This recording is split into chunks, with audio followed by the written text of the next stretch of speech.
One of my predecessors said L&S is the heart of a great university. And that is because we teach 85% of all the credit hours for all freshmen and sophomores. 60 to 65% of the credit hours for all UW-Madison undergraduates. Whether you want to go in a postgraduate career, whether that's law or another field, having a liberal arts degree is incredibly valuable. Most of the executives at the Brewers that work for me have a liberal arts background.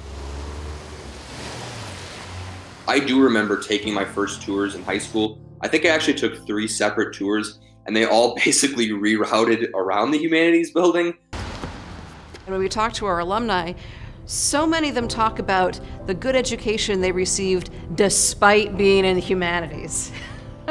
I was a history and political science major, so I had a lot of classes in the Humanities Building, and it sort of stands out in Madison as sort of an eyesore, to be blunt.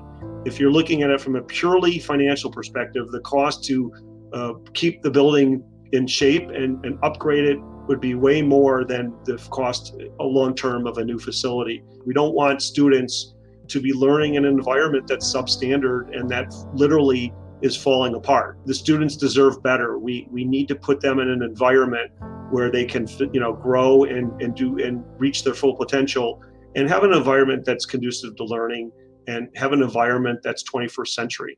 There are certain places in the Humanities Building you just can't have technology in because of structural concerns, because the windows are leaking, because of the humidity, things like that.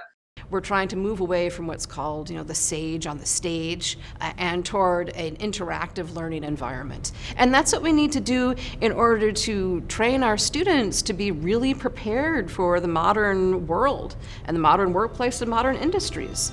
I owe a lot to my career with the foundation I had at University of Wisconsin in my political science and history courses. Wisconsin has a reputation for having great professors. Let's try to keep them in Wisconsin, educating the students in Wisconsin, and let's try to encourage them to stay and also to keep the students to stay in Wisconsin and become the next leaders for our state. This new building is the most efficient, the most cost-effective way of achieving multiple goals for our campus, certainly for the college, and for our students. So to think about some of the top students in the state of Wisconsin, the choices that they are making for college, right? And I think it's in our interest to keep those kids in state, right? This is great talent.